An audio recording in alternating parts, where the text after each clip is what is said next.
I defended Dr. Fauci quite a bit. I always trusted the guy. I thought he had a good perspective. He obviously had a lot of experience, a lot of expertise. I defended him for a long time. Anytime where they had those daily briefings and Fauci would get up and all of a sudden Fire Fauci would be trending on Twitter, I'd be like, guys, calm down. Like, it's good to have a diverse set of voices. The man's doing his job, whatever. And then it kind of got to the point with COVID during the protests and the rioting and the looting that I frankly just stopped caring.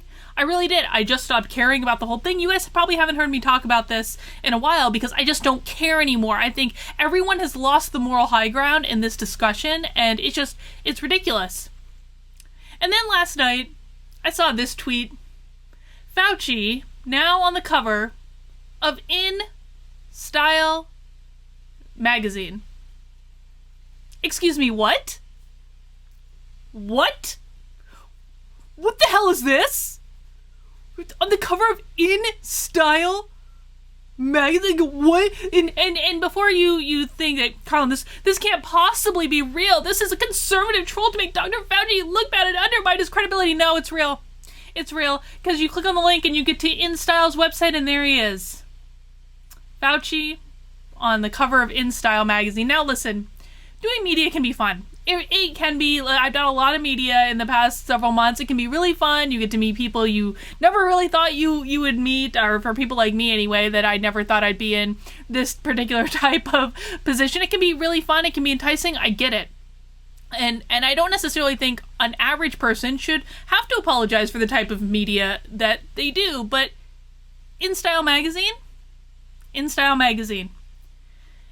I get a rash of crap for being a grifter for some of the appearances that I've had, and, I'm not going to apologize for them because, again, they're fun, but you know what I'm not doing? You know what my job is not? It's not to fight a global goddamn pandemic, and then in my spare time pose for the cover of InStyle Magazine. Are you shitting me? Why? What is this? And you know what the article is? We'll look at it a little bit. I haven't actually read the thing, but I'm sure it's nonsense. It's an interview with him and his wife. That's what it is. Dr. Fauci says, with all due modesty, I think I'm pretty effective while posing for the cover of InStyle Magazine. Are you shitting me? Dr. Anthony Fauci and his wife, Dr. Christine Grady, speak with CBS Evening News anchor Norah O'Donnell about a potential COVID-19 vaccine, working with the White House, and what life is like at home. I'm going to be really honest, Dr. Fauci.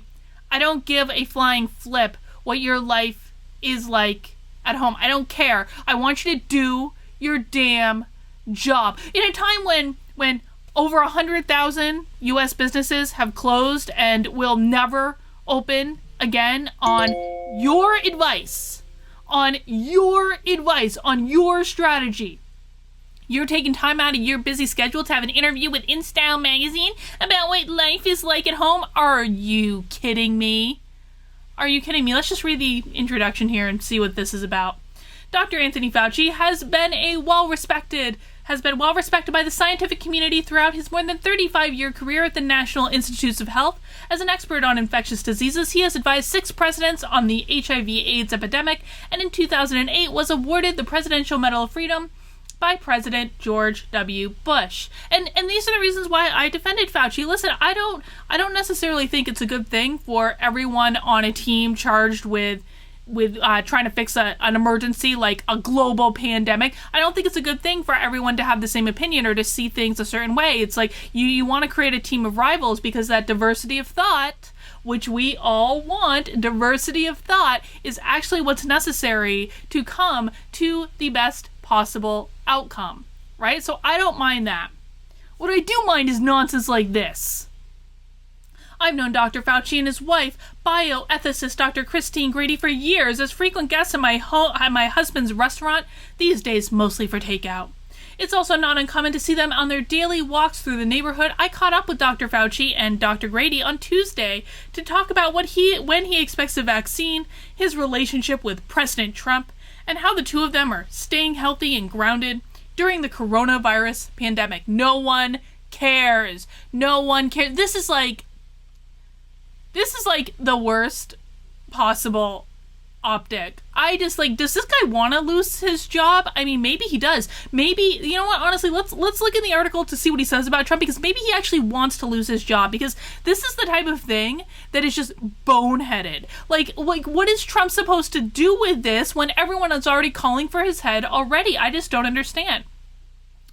How are you guys? Given what's going on in the world, we're okay. That's Dr. Let's see. I just want to scroll down to where we talk about Trump.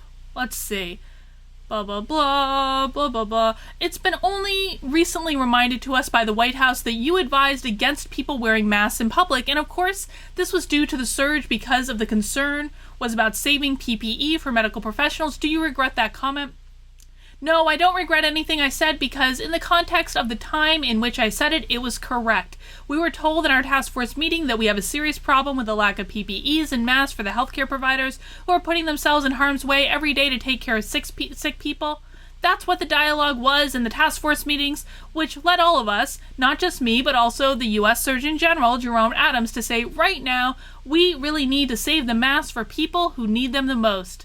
When it became clear that the infection could be spread by asymptomatic carriers who didn't know they're infected, that made it very clear that we had to strongly recommend masks. And by the way, the WHO came out about a month ago saying asymptomatic carriers, it's basically impossible for them to spread it, and they got such backlash that they immediately took it back. So who the heck knows?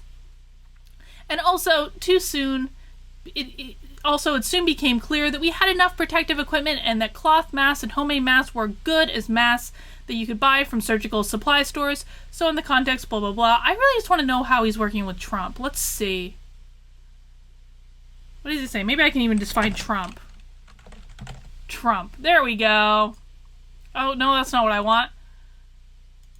We'll go to the next one. Oh, how would you describe your relationship with President Trump? You know, it's complicated. But in some respects, I have a very good relationship with him during these times that I see him a fair amount. It is quite a colloquial relationship, and in many respects, it probably still is, but I don't see him very much anymore. And then she asks, why do you think that is? And he responds, I think the tenor of what's going on in the White House has changed a bit. It's very much now focused on reopening, and there's a lot of attention being paid to economic and other advisors, so the task force and the doctors still meet regularly, and we have very close, almost daily relationship with the vice president, and he briefs the president every single day on what we're talking about. So, in some respects, even though it's indirect as opposed to direct, we still have access through the president and to the president through the vice president. All right, so that's like not really maybe as much information as we would like. Let's see, there's a picture of Dr. Fauci with his wife, and listen, man, you know, I'm not going to make fun of a picture of a couple together, you know, whatever, but it's just, this whole thing is just stupid. It's stupid at the end of the day. And then later in the interview, they talk to his wife, they get some feedback from her. Let's see. It's important to have a place to go every day. Your husband has been in the spotlight for a long time. Given the current pandemic that we are in, have you counseled him on that? How have you viewed it? Well, I mean, I think the thing that drives Tony is a commitment to public health. Yes, the thing that drives Tony while you and he are having an interview with InStyle Magazine is the commitment to public health. And if it feels like he's making a contribution to public health, then he'll do it. He doesn't care about stopping to eat or do it. Wait. Pause.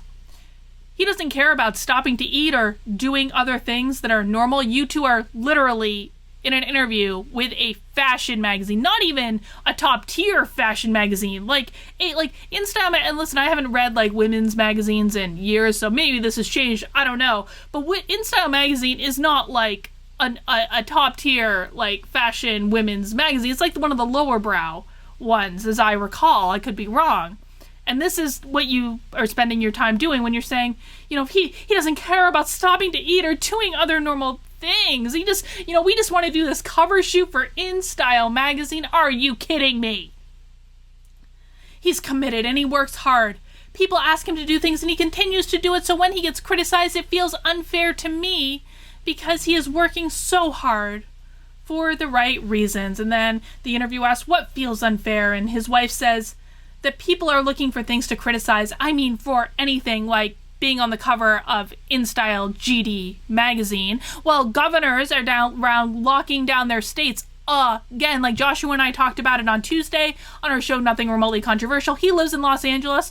He had a glorious weekend where he could go to the gym, and he even got to eat out at a restaurant, and now all of California is locked down again.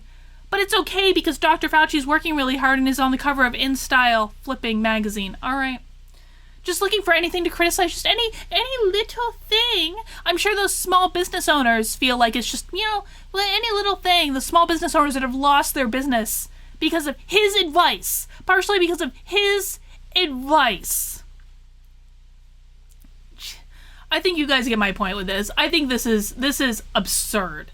This is absurd. The good doctor, Dr. Anthony Fauci, he's probably hired, I'll bet you, I don't know. I mean, I wonder if he's hired a PR firm to try to rehabilitate his image or make sure that good stuff is getting put out there, because now the White House is putting out negative things about him.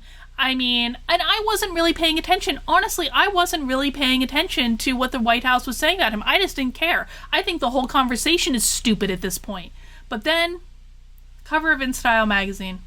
He's hired a PR person, I would bet you. Someone I find it hard to believe that InStyle just reached out to Dr. Anthony Fauci and was like, you know what, you would make our best cover model ever. I find that hard to believe. I could be wrong. I'm open to being wrong on this. Don't make any decisions. But I'm betting that he hired a PR firm. And that tells me a lot about where his priorities are, and I frankly would like to see him focused on just doing his job instead of doing a photo shoot, but that's just me.